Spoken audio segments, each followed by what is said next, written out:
क्या नवाज शरीफ की सियासत लंगड़ी हो चुकी, खुद से नजरें नहीं मिला पाते। शहबाज शरीफ और मरियम नवाज में गैर एलानिया मुकाबला चल रहा है। अब नून लीग रोजाना यूटर्न लेती है। हामिद मीर का कॉलम। सीनियर सहाफी हामिद मीर अपने कॉलम में लिखते हैं कि कुछ सच्चाइयां ऐसी होती हैं जिन्हें बयान करना बहुत तकलीफदेह होता है। मुझे ये तस्लीम करते हुए बड़ी तकलीफ हो रही है कि पाकिस्तान में जमहूरियत और आइन एक मजाक बन चुका है। जमहूरियत और आइन की बालादस्ती की बात करते हुए एक झिझक महसूस नहीं होती, बल्कि शर्म आने लगी है। जमहूरी और आइनी इदारों में बैठे हुए अफराद अच्छी तरह जानते हैं कि वो आम पाकिस्तानी के लिए नफरत का निशान बनते जा रहे हैं, लेकिन उनसे बात करो तो वो कहते हैं कि ये जो कुछ भी हो रहा है इसका जिम्मेदार इमरान खान और तहरीक इंसाफ है। तहरीक इंसाफ वालों से बात करो तो वो पाकिस्तान के मसाइल की जिम्मेदारी वजीर आजम शहबाज शरीफ और वजीर आला पंजाब मरियम नवाज पर डालते हैं। एक तीसरा मकतबा फिक्र भी है जो कहता है कि इस वक्त पाकिस्तान में जो सियासी अदम इस्तेहकाम फैला हुआ है उसके असल जिम्मेदार सियासतदान नहीं बल्कि गैर सियासी लोग हैं जो पीछे हटकर सियासत को कंट्रोल करते हैं। हामिद मीर ने दावा किया कि मौजूदा हुकूमत की कई अहम शख्सियात निजी महफिलों में तस्लीम करती हैं कि आजकल अवाम में हुकूमत के खिलाफ नफरत की लहर अपने जोबन पर है। जब हुकूमत के वजीरों से पूछें कि आप तो इमरान खान को यूटर्न खान कहते थे, लेकिन अब आप ऐसे यूटर्न ले रहे हैं कि इमरान खान तो बहुत पीछे रह गया है, आप लोगों को क्या हो गया है। वजीर साहिबान उकताए हुए लहजे में कहते हैं कि शुरू में हमने काबीना के इजलासों में गोलमोल अल्फाज में ये कहना शुरू किया था कि हमें वो गलतियां नहीं करनी चाहिए जो इमरान खान की हुकूमत ने की हैं।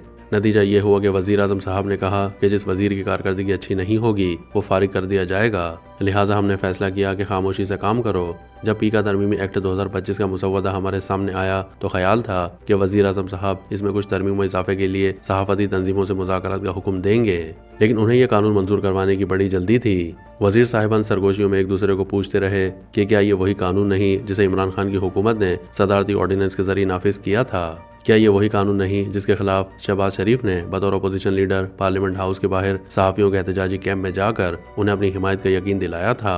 सीनियर सहाफी के बकौल एक वजीर ने तो मुझसे तस्दीक की है कि क्या ये वही कानून है जिसके खिलाफ आपने इस्लामाबाद हाई कोर्ट में दरख्वास्त दायर की थी और फिर मरियम औरंगजेब ने मुस्लिम लीग नून की तरफ से इस मुकदमे में आपके साथ फरीक बनने का ऐलान किया। मैंने इस बात में जवाब दिया तो वजीर साहब परेशान हो गए। उन्होंने खुद कलामी के अंदाज में कहा, पता नहीं हमें क्या हो गया है। फिर खुद ही बोले कि दरअसल वजीर आजम और वजीर आला पंजाब में एक गैर एलानिया मुकाबला चल रहा है। वजीर आला ने पिछले साल हतक इज्जत के नाम पर एक ऐसा ही कानून सूबाई असम्बली से बहस व मुबाहिसे के बगैर जल्दी मंजूर कराया था और किसी का दिल खुश कर दिया था। अब वजीर आजम साहब ने भी किसी का दिल खुश करना था, लिहाजा उन्होंने मुनासिब वक्त का इंतजार किया और जब अदलिया में ऑपरेशन क्लीन अप मुकम्मल हो गया तो उन्होंने पीका तरमीमी एक्ट 2025 का झंडा गाड़कर अपनी भतीजे पर सबकत हासिल कर ली। अब चचा और भतीजी ये नहीं कह सकते कि इमरान खान बहुत बड़ा यूटर्न खान है। हामिद मीर ने दावा किया कि इमरान खान के कानून को मजीद खतरनाक बनाकर मुस्लिम लीग नून ने पार्लियामेंट से मंजूर कराया है और पार्लियामेंट पर ये सिया कानून नाफिज करने का दाग लगा दिया है। आजकल मुस्लिम लीग नून रोजाना एक यूटर्न लेती है और हमें इमरान खान की याद दिलाती है। जब नवाज शरीफ खलाई मखलूक की मजम्मत किया करते थे तो Imran Khan army chief general Qamar Javed Bajwa की तारीफों में जमीन व आसमान के कलाबे मिलाते थे। जब नवाज शरीफ वोट को इज्जत दो का नारा लगाते थे तो इमरान खान वोट की इज्जत पामाल करने वालों के साथ गठजोड़ करके पाकिस्तान के वजीर आजम बन गए। फिर नवाज शरीफ, इमरान खान और बिलावल भुट्टो सरदारी ने मिलकर जनरल बाजवा की मुद्दत मुलाजमत में तोसी का कानून मंजूर करा के अपनी अपनी सियासत के पांव पर कुल्हाड़ी चलाई। इस कुल्हाड़ी ने जो जख्म लगाए उन्होंने सबसे ज्यादा नुकसान नवाज शरीफ को पहुंचाया। अब उनकी सियासत लंगड़ी हो चुकी है। उन्होंने भाई को वजीर आजम और बेटी को वजीर आला तो बनवा लिया, लेकिन शायद आईने के सामने खड़े होकर अपने आप से भी नजरें ना मिला पाते हों। कॉलम निगार अपने तजज़िये में मजीद कहते हैं कि जब भी उनके करीबी साथियों से पूछो कि क्या आपने आइंदा इलेक्शन नहीं लड़ना, कुछ तो ये कहकर जान छुड़ा लेते हैं कि हमने रियासत की खातिर सियासत की कुर्बानी दे दी और 1 साल के अंदर हालात ठीक हो जाएंगे।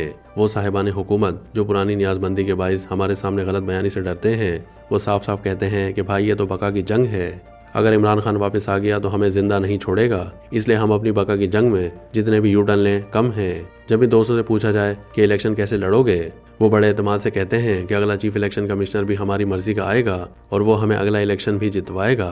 दूसरी तरफ इमरान खान जेल में बैठकर ये समझते हैं कि किसी बैक चैनल के जरिए रिहाई हासिल करना मुस्लिम लीग नून के फायदे में जाएगा। इलेक्शन जीतना और वजीर आजम बनना उनकी तरजीह नजर नहीं आती।